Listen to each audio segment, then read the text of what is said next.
اب تو نہ روک اے غنی، عادت سگ بگڑ گئی، میرے کریم پہلے ہی لقمہ تر کھلائے کیوں۔ آج ہمارے ساتھ موجود ہیں مفتی سید محمد ثاقب حسین شاہ امجدی صاحب۔ السلام علیکم مفتی صاحب۔ وعلیکم السلام ورحمۃ اللہ وبرکاتہ۔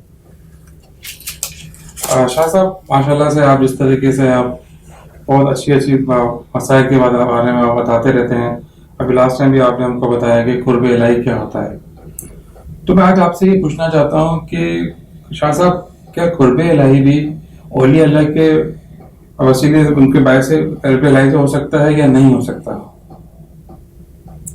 ٹھیک، یعنی آپ پوچھنا یہ چاہ رہے ہیں کہ قرب الہی کو اگر ہم حاصل کرنا چاہتے ہیں تو کیا بیچ میں اولیاء اللہ کا وسیلہ اگر پیش کیا جائے یا ان کے ذریعے سے بھی کیا قرب الہی ہو سکتا ہے؟ یہ سوال ہے۔ جی بالکل، میرا یہ سوال ہے۔ ٹھیک ٹھیک، انشاءاللہ اور اس کے بارے میں تھوڑا سا آپ تشریح فرمائیے، انشاءاللہ، بڑی مہربانی۔ اللہ تعالیٰ کا فرمان۔ دراصل نعیم بھائی بات یہ ہے کہ اللہ تبارک و تعالیٰ کا قرب حاصل کرنا، جیسے کہ ہم نے شاید پچھلی نشست میں بھی ہم نے عرض کیا تھا جی کہ بنیادی چیزیں جو حدیث پاک کے اندر ہیں وہ یہ ہیں کہ فرائض کے ذریعے قرب الہی حاصل کیا جاتا ہے یا نوافل کے ذریعے قرب الہی حاصل کیا جاتا ہے۔ سب سے پہلے تو نماز کو ہم وسیلہ بناتے ہیں اور نماز کے ذریعے اللہ تبارک و تعالیٰ کا قرب حاصل کرتے ہیں۔ اس کے بعد پھر ہوتا یہ ہے کہ جو ہم نے اپنی پوری گفتگو کی تھی تو اس کو ہم اس سے متصل کرنے کے بعد ہم یہ عرض کر دیتے ہیں کہ مثال کے طور پر اگر ہم بخاری شریف کی روایت اور وہ دیگر جو احادیث میں جو روایت آئی ہیں، حدیث قدسی ہے یہ، کہ جس میں یہ تذکرہ ہوا کہ جب اللہ تبارک و تعالیٰ کی بارگاہ میں کوئی شخص محنت کرتا ہے اور قرب پانے کے لیے کوشش کرتا ہے تو پروردگار عالم اس پر وہ کرم نوازیاں فرماتا ہے کہ اس کے ہاتھ بن جاتا ہے جس سے وہ کام کرتا ہے، اور اس کی جو ہے وہ یوں سمجھ لے کان بن جاتا ہے جس سے وہ سنتا ہے۔ اچھا، پھر اس کے بعد فرمایا کہ اس کو وہ جب دیکھتا ہے، جہاں دیکھتا ہے تو اس کو وہ دیکھنا جو ہے وہ پروردگار عالم فرماتا ہے کہ میں اس کی آنکھ بن جاتا ہوں جس سے وہ دیکھتا ہے۔ تو اب اس میں غلطی کا شائبہ تو نہیں ہوگا، ظاہر بات ہے کہ جب حدیث پاک میں آ گیا تو اب وہ اللہ کا جب ولی بن گیا تو اب یقیناً جو ہے معصوم نہیں، لیکن وہ اللہ کا قریب یعنی قرب الہی پانے والا خاص بندہ بن گیا جسے ہم اللہ کا ولی کہتے ہیں۔ اچھا، اب یہ اتنا آسانی سے حاصل ہونے والی چیزیں نہیں ہیں کہ اللہ تبارک و تعالیٰ اس کی آنکھ بن جائے، ہاتھ بن جائے، کان بن جائے اور وہ جو کام کر رہا ہے تو پروردگار فرما رہا ہے کہ جو ہے وہ میں اس کے جو ہے آنکھ بن جاتا ہوں، یہ چلتا ہے تو میں اس کی جو ہے وہ ٹانگیں بن جاتا ہوں، پیر بن جاتا ہوں، یہ چلتا ہے تو اللہ اکبر۔ اچھا، اب اس کی جو تشریح میں محدثین نے بھی لکھا کہ یہ بہت بڑا ایک مقام اللہ تعالیٰ جب بندے کو عطا فرماتا ہے تو یہ قرب الہی حاصل کرنے کا پہلا ذریعہ ہے۔ اچھا، جب اس حدیث کو ہم دیکھتے ہیں تو اس کے اندر ایک جملہ اور ہے، وہ یہ ہے کہ اللہ تبارک و تعالیٰ فرماتا ہے کہ میرا اس سے اعلان جنگ ہے جو میرے ولی سے دشمنی رکھے۔ اب جب ولی سے دشمنی رکھنا اللہ سے اعلان جنگ ہے تو پتہ یہ چلا کہ جب یہ صورتحال پیدا ہو جائے گی کہ میں اس کی ہاتھ بن جاتا ہوں، کان بن جاتا ہوں اور اس کے پیر بن جاتا ہوں، آنکھ بن جاتا ہوں، تو جب ایسی کیفیات کسی شخص میں آ جاتی ہیں تو پھر اس سے دشمنی کرنا پروردگار عالم سے جنگ ہے یقیناً۔ پھر وہ جب دفاع کرے گا تو اس کا مطلب پروردگار عالم کو دفاع کر رہا ہے، یہ بات ہو جائے گی۔ اچھا، اب یہاں تک ہم سمجھ گئے۔ اب اولیاء اللہ کی جہاں تک بات ہے، اولیاء اللہ، تو کیا پہلی بات تو یہ کہ ہم ان اولیاء اللہ کو اللہ کے ولی مانتے ہیں یا نہیں؟ اگر اللہ کے ولی ہم ان کو مانتے ہیں تو اسی حدیث کی روشنی میں مان لیں، اور جب مان لیا تو پھر بیائی ہی جب ہم ان سے کوئی گفتگو کر رہے ہیں، ان کے پاس جا کر کوئی بات کر رہے ہیں، چونکہ حدیث پاک میں آ گیا کہ میں ان کے کان بن جاتا ہوں، تو اب اللہ کی بارگاہ میں ہم تو وسیلہ پیش کر رہے ہیں مگر ہم اللہ کے ولی کی بارگاہ میں جو عرض کر رہے ہیں گویا اللہ تبارک و تعالیٰ سن رہا ہے، کیونکہ اس حدیث پاک کا جو مفہوم ہے اس سے یہ ہمیں جو ہے اندازہ ہو رہا ہے۔ ایک بات۔ اچھا، پھر اسی حدیث کے اندر ایک جگہ ایک لائن ہے کہ پروردگار عالم جو ہے فرما رہا ہے کہ جب یہ کیفیت بندے پر آ جاتی ہے تو بس پھر جو وہ کہتا ہے میں اسے عطا کر دیتا ہوں۔ جو وہ مانگتا ہے مجھ سے میں اسے عطا کر دیتا ہوں، میں اسے غمزدہ نہیں کرتا۔ تو اب معلوم یہ ہوا کہ جب ہم اللہ کی ولی کی بارگاہ میں جا کر کچھ عرض کرتے ہیں کہ اللہ تبارک و تعالیٰ کا ہمیں بھی قرب مل جائے اور آپ کی برکتیں ہمیں نصیب ہو جائیں، تو وہ اللہ کے ولی چونکہ وہ سن رہے ہیں، دیکھ رہے ہیں، تو وہ اگر اللہ تبارک و تعالیٰ کی بارگاہ میں ہمارے لیے کچھ استغاثہ پیش کر دیں تو پروردگار عالم اسے رد نہیں فرمائے گا۔ گویا کہ ہمارا وہاں جانا یعنی پروردگار عالم کے بندوں کی بارگاہ میں خالی ہاتھ نہ لوٹنے کے مترادف ہے کہ پروردگار عالم کی بارگاہ میں جا کر ہم نے جو حاصل کیا وہ اللہ کے ولیوں کے دربار سے حاصل ہو جاتا ہے۔ عضو شرع اگر کام کیا جائے، غیر شرعی کام کی بالکل حمایت نہیں کریں گے ہم۔ کہ مثال کے طور پر جو ہے جو وہاں پر اگر کوئی شخص مزارات کے اوپر، وہ ایک الگ ٹاپک ہے، مثال کے طور پر مزارات اولیاء کے اوپر اگر کوئی خرافات ہوتی ہے تو جس طرح ہم اپنے گھر کو صاف رکھتے ہیں، اپنے گھر میں کتا داخل نہیں ہونے دیتے، اپنے گھر کے اندر کسی کو بھنگ وغیرہ کیا وہ جو نشہ لوگ کرتے ہیں، کوئی شراب نہیں پینے کسی کو ہم دیتے، چرس پینے کسی کو نہیں دیتے، تو جب ہم اپنے گھر کے اندر کسی کو نہیں گھسنے دیتے تو پھر جو وہاں کے منتظمین ہیں ان پر یہ ذمہ داری عائد ہوتی ہے کہ وہ وہاں پر یہ کام نہ ہونے دیں۔ اس بات کو بیس بنا کر اولیاء اللہ کے درباروں سے دور رکھنا یہ درست نہیں ہے۔ اچھا، پھر انہوں نے اتنی عبادت کی ہوتی ہے تو ہم کیا کرتے ہیں کہ ان کے دربار میں جاتے ہیں اور جانے کے بعد جو ہے وہ ہم یہ تصور کرتے ہیں، کیونکہ جب ایک نیک آدمی کی صحبت انسان کوئی حاصل کرتا ہے نا تو اس کو اللہ تبارک و تعالیٰ، کیونکہ حضرت عبداللہ بن عباس رضی اللہ تبارک و تعالیٰ عنہ کا فرمان عالی شان ہے کہ اللہ کے ولی کی شان یہ ہے کہ جب تم اللہ کے ولی کو دیکھو تو اللہ یاد آ جائے۔ تو ظاہر بات ہے کہ مزارات اولیاء پر جب ہم جاتے ہیں تو خدا کی قسم کہ عجیب کیفیت ہوتی ہے، اور اللہ تبارک و تعالیٰ یاد آنا تو سمجھ لیجیے یہ تو اول ہوتا ہے، اس کے بعد ہی اللہ تبارک و تعالیٰ کی بارگاہ میں ایسے آنسو نکلتے ہیں کہ مطلب کہ یہ بھی انسان تھے اور ہم بھی انسان ہیں۔ ایک یہ انسان تھے کہ انہوں نے اپنے پروردگار عالم کی بارگاہ میں کیا خدمت اتنی عبادت کی اور اتنی اپنی جو جان تھی انہوں نے وہاں پہ صرف کی کہ حتیٰ کہ پروردگار عالم کی بارگاہ میں ایک بہت بڑا مقام حاصل کر لیا، اتنا بڑا مقام حاصل کر لیا۔ اور ایک ہم ہیں کہ گندے ہیں، گناہگار ہیں، بدکار ہیں، سیاکار ہیں، عاصیوں کے سردار ہیں، ہمارا معاملہ تو بالکل یکسر مختلف ہے۔ تو ہمیں اپنے شامت اعمال اور اپنے اعمال کے اوپر نظر ڈالتے ہوئے بڑی شرم سی آتی ہے اور اپنے بالکل یعنی اپنے آپ کو دیکھنے کا دل نہیں کرتا، اپنے آپ سے گھن آنے لگ جاتی ہے۔ اور ایک پاک دربار ہم وہ دیکھتے ہیں اللہ کے ولیوں کا کہ ان کی شان کیا ہے، سبحان اللہ۔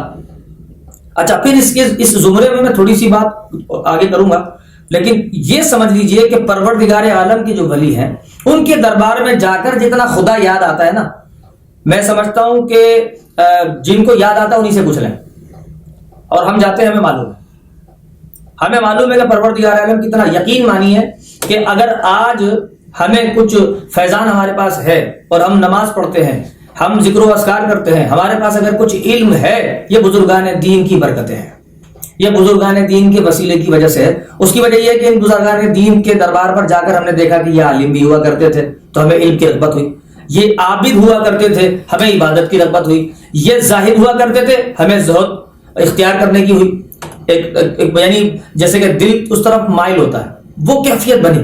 اچھا، پھر یہ تہجد گزار تھے، یہ اشراق اور چاش پڑھتے تھے، یہ بڑے عبادت کرتے تھے پروردگار کی بارگاہ میں، بڑے صدقہ و خیرات کرتے تھے، حسن اخلاق سے ملتے تھے، یعنی سارے پہلوؤں پر گویا کہ آپ کی ساری ونڈوز کھل جاتی ہیں اور ساری باتیں یوں آشکار سامنے ہو کر کے آپ کو نظر آنے لگتی ہیں۔ اگر آپ کو یہ تمام چیزیں معلوم ہوں ان کے بارے میں تو جب آپ وہاں جاتے ہیں تو پھر جب واپس آتے ہیں آپ کہ ابھی میں کہاں سے آ رہا ہوں، ابھی میں وہ تعلیم حاصل کر کے آ رہا ہوں، ابھی ان کے دربار سے برکت لے کے آ رہا ہوں، تو اب مجھے بھی چاہیے کہ میں بھی اخلاق کے ساتھ ملوں، مجھے بھی چاہیے کہ میں بھی اوروں کے کام آؤں، مجھے بھی چاہیے کہ میں عبادتوں کو بروئے کار لاؤں اور سب سے پہلے فرائض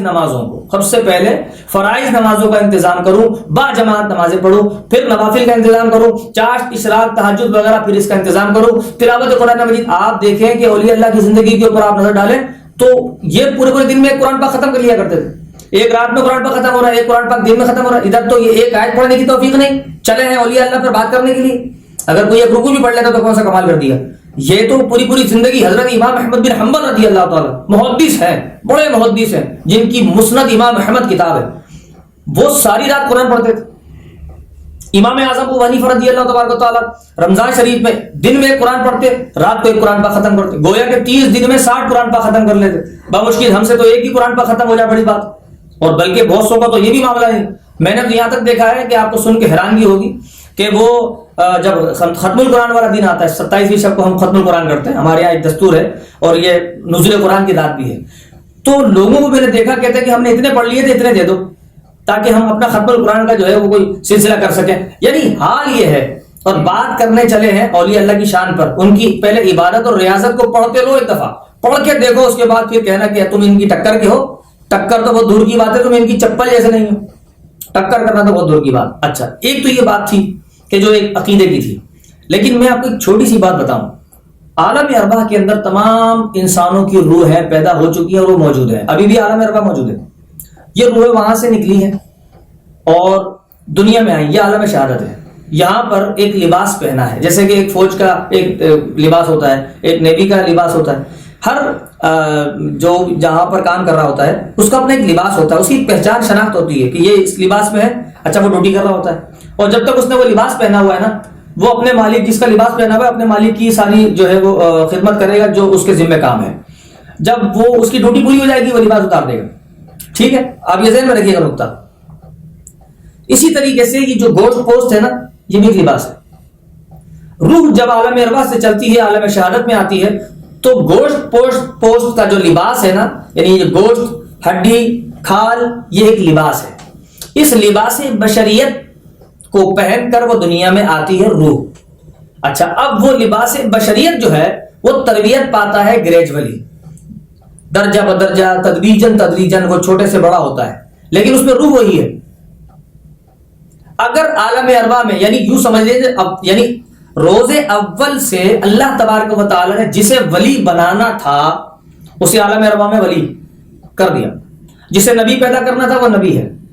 دنیا میں آئے وہ لباس بشریت کے ساتھ، اور لباس بشریت اوڑھ کر دنیا میں تشریف لے آئے. ان کے اندر جو روح ہے وہ نبی تھی پہلے، جو نبی ہیں، اور وہ ولی ہیں جو پہلے ولی تھے. اگر کوئی مسلمان کی روح ہے اور وہ دنیا میں آئی لباس بشریت کے ساتھ، ظاہر ہے گوشت پوشت کے ساتھ ہی آئے گی، تو وہ مسلمان ہوگا. جب اس کی روح وہاں پہ مسلمان تھی تو یہاں پر بھی وہ مسلمان ہے. جس کی روح وہاں کافر تھی یہاں پر بھی وہ کافر ہوگا. اچھا، یہ ایک ٹائم ہوتا ہے. اس ٹائم اب وہ جو اللہ کے اولیاء ہیں انہوں نے اپنے لباس بشریت کو پہنا، دنیا میں آئے. اور آپ نے سنا ہوگا، کئی ہسٹریز پڑھی ہوں گی کہ غوث پاک رضی اللہ تعالیٰ مادرزاد ولی، پیدائشی ولی، پیدا ہوئے دودھ نہیں پیتے. پتہ چلا کہ جناب روزہ رکھ لیا. اور روزہ رکھ لیا پہلے دن ہی ان کی والدہ ام الخیر فاطمہ سے آ کے پوچھا کسی نے کہ یہ بتائیے اما جان کہ آج روزہ ہے یا نہیں. فرمایا میرا بیٹا دودھ نہیں پی رہا، معلوم یہی ہوتا ہے کہ آج کا روزہ ہے، رمضان شریف کا پہلا روزہ. تو اندازہ کہ غوث پاک رضی اللہ کی شان یہ ہے. اچھا چلیں، اگر کسی کو یہ واقعہ سمجھ میں نہیں آتا، اس کی سمجھ ہے اپنی. ہم تو اہل محبت لوگ ہیں اور ہم کوئی بے صوبی کی بات نہیں کرتے، ہم ثبوت کے ساتھ بات کرتے ہیں، ایسی بات نہیں. اچھا چلیے، اب اس کے بعد اگر آپ دیکھتے ہیں پوری غوث پاک رضی اللہ عنہ کی زندگی، پوری زندگی کو آپ پڑھیں، پوری زندگی کے اندر غوث پاک رضی اللہ تعالیٰ عنہ نے قرآن پاک کی تفسیر لکھی ہے، اس کا نام ہے تفسیر الجیلانی. غوث پاک رضی اللہ کی تفسیر ہے. قرآن کے اتنے بڑے مفسر، اتنے بڑے مفسر، اتنے بڑے محدث، اور پھر حضور نبی پاک علیہ الصلوۃ والسلام کی خاندان سے تعلق، 12ویں پشت سے آپ کا تعلق، حسنی سید آپ، یعنی گویا کہ اتنا بڑا آپ کا مقام. غوث پاک رضی اللہ تعالیٰ پیدائش. اب آپ کا جو گوشت پوست کے ساتھ آپ دنیا میں تشریف لائے، آپ تو ولی تھے. اچھا، جب دنیا سے گئے بظاہر تو گوشت پوست رہ گیا، جیسے آپ لباس اتار دیتے ہیں اندر سے آپ نکل گئے، تو اسی طریقے سے گوشت کا جو لباس ہے نا، لباس بشریت، یہ اتار دیا گیا. تو اس کا مطلب آپ اگر کوئی لباس اتار دیتے ہیں، مطلب فوجی نے اپنا لباس اتار دیا تو وہ بھر گیا. صرف لباس اتارا ہے، لباس اتارا اس نے، فوج کی وردی اس نے اتار دی، وہ لباس اتارا، وہ بندہ موجود ہے اور وہ میجر رہ چکا ہے، جنرل رہ چکا ہے، لہٰذا وہ اپنی، اگر اس کے پاس وہ عہدہ اگرچہ نہیں ہے لیکن وہ ابھی زندہ ہے، موجود ہے. اسی طریقے سے جو ہے اللہ کے اولیاء جب وہ لباس بشریت اتار دیتے ہیں. اچھا دیکھیے، ایک بڑا نقطہ ہے، بڑا نفیس نقطہ ہے، جو پڑھے لکھے لوگ ہیں اس کو وہ بہت زیادہ اس کو پکڑیں گے کہ عالم ارواح میں روح ہے، یعنی پیدائش سے پہلے آپ دیکھ نہیں سکتے کسی کو، موت کے بعد بھی نہیں دیکھ سکتے. یعنی آپ وہ انتقال کے بعد نہیں دیکھ پا رہے، آپ نے صرف ایک اہتمام کیا قبر میں چلے گا اور اس کے بعد آپ نے دیکھ لیا کہ وہ قبر بند کر دی. بہت سی قبریں ایسی ہوتی ہیں کھولو اندر کوئی بھی نہیں ہوتا، دکھائی نہیں دیتا، جبکہ مردہ موجود ہوتا ہے اندر. گوشت پوشت اس کا گل جاتا ہے لیکن وہ اندر موجود ہوتا ہے. اگر قیامت کے دن جب اسے اٹھایا جائے گا اسی جگہ سے اٹھایا جائے گا، وہیں سے وہ مبعوث ہو دوبارہ سے.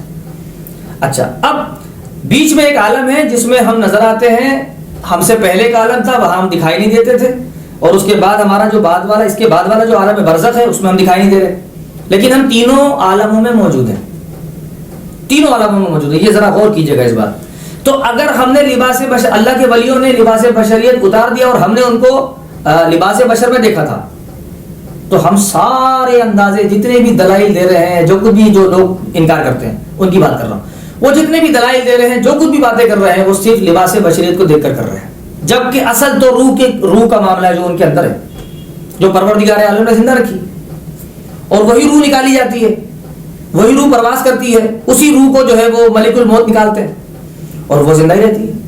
اور جو جنتی ہوتے ہیں ان کی روح جو ہے وہ آزاد ہوتی ہے، وہ جہاں مرضی جانا چاہیں آنا چاہیں کر سکتے ہیں، اور جو بدکار ہوتے ہیں ان کو قید کر دیا جاتا ہے، ان کو عذاب دیا جاتا ہے. تو اللہ کے جو ولی ہیں ان کی روح ویسے ہی آزاد ہے، اور دنیا میں بھی آ کر کے وہ انسانیت کی خدمت کے لیے اپنے آپ کو پیش کرتی ہے. ایک طرف وہ اللہ کی عبادت کرتی ہے، دوسری طرف انسانیت کی خدمت کے لیے وہ ایک نمونہ پیش کرتی ہے کہ نبی پاک علیہ الصلوۃ والسلام کی جو شریعت ہے اس پر عمل کرنے کا یہ طریقہ ہے، اور وہ جو طریقہ ہمیں نظر آتا ہے تو وہ ولی اللہ کے اندر نظر آتا ہے.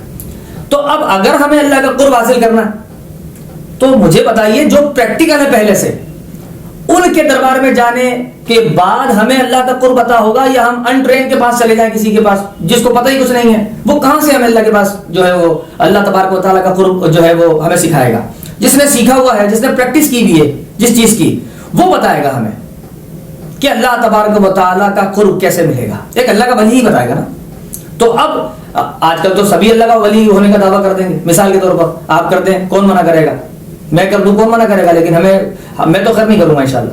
دعویٰ کرنے والا ولی کیسے ہوگا؟ ہاں بالفرض اگر کوئی دعویٰ کر بھی دیتا تو اس کا مطلب یہ بھی نہیں کہ وہ ولی نہیں ہے. شرائط پائی جائیں گی. اب ولی ہونے کی شرائط کیا ہوتی ہے یہ تو کتابوں میں جو ہے وہ کہیں آئی ہیں کہیں نہیں آئی ہیں، لیکن شریعت مطہرہ پر پورا ہونا ضروری ہے. بالفرض کسی شخص سے جو ہے وہ اعلانیہ گناہ نہیں ہوتا، شریعت پر پورا ہے، ساری زندگی اس نے استقامت کے ساتھ اللہ کے دین کی خدمت کے لیے گزار دی، ہمیشہ وہ ان چیزوں سے دور رہا جس سے شریعت نے دور رہنے سے فرمایا، اور ہمیشہ اس نے ان چیزوں کو کیا جن چیزوں کو کرنے کا شریعت نے حکم دیا. تو ظاہر بات ہے یہی وہ لوگ ہیں جو اللہ کے ولی ہیں. اور اللہ تبارک و تعالیٰ کی بارگاہ سے جو جتنا ڈرتا ہے، جو جتنا ڈرے گا، پروردگار عالم اس کو ولایت عطا فرمائے گا. تو یہ جو ولی اس وقت انڈر اسٹوڈ ہے ہمارے نزدیک، مثلا بہت مشہور ہے داتا صاحب رحمۃ اللہ تعالیٰ علیہ، خواجہ غریب نواز رضی اللہ تعالیٰ عنہ، غوث پاک رضی اللہ تبارک و تعالیٰ، اور بڑے بڑے اولیاء ہمارے اور صحابہ کرام علیہم رضوان، اہل بیت اطہار، یہ تمام شخصیات ولی اللہ، سب کو ڈگری ملتی ہے حضرت علی رضی اللہ تبارک و تعالیٰ عنہ کے بارگاہ سے، ان کی درگاہ سے سب کو ولایت کی ڈگری ملتی ہے. اور ولی وہی ہوگا جسے وہاں سے ولایت کی ڈگری ملے گی. تو ظاہر بات ہے کہ حضرت علی رضی اللہ تبارک و تعالیٰ سے ملاقات سرکار علیہ السلام کی جو ملاقات ہونی ہے قیامت کے دن، وہ حوض کوثر پہ ہونی. تو ظاہر بات ہے حضرت علی رضی اللہ تعالیٰ تو قطعی جنتی ہے. سرکار نے فرمایا علی انت فی الجنہ، علی جنت میں ہے. سرکار نے فرمایا ابو بکر انت فی الجنہ، عمر انت فی الجنہ، عثمان انت فی الجنہ، سب جنتی ہیں الحمدللہ. تو ان کے جو پیروکار ہیں نیچے آنے والے، وہ بھی انشاءاللہ ان کے صدقے سے جنت میں جائیں گے.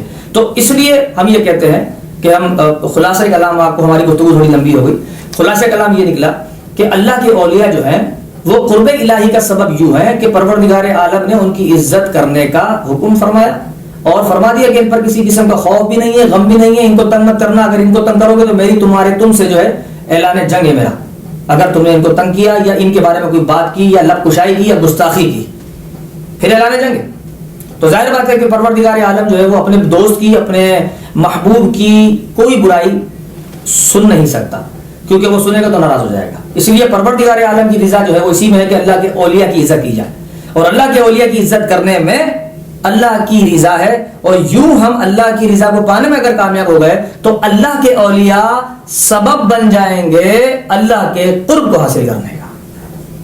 یہ جو مختصر میں آج کر سکا، کیونکہ اس کے اندر بہت ساری اور بھی تفصیل ہے، ہمیں اس تفصیل میں جانا نہیں چاہتا. ماشاءاللہ مفتی صاحب، ماشاءاللہ آپ نے بہت ہی زبردست طریقے سے آپ نے بتایا کہ بھائی قرب الہی ہم اولیاء سے کس طریقے سے حاصل کر سکتے ہیں. ماشاءاللہ سے آپ نے بہت اچھا آپ نے تفصیل بتائی، تشریح کری ہے آپ نے. بہت بہت شکریہ آپ کا مفتی صاحب آپ کا. اب تو نہ روک اے غنی، عادات سگ بگڑ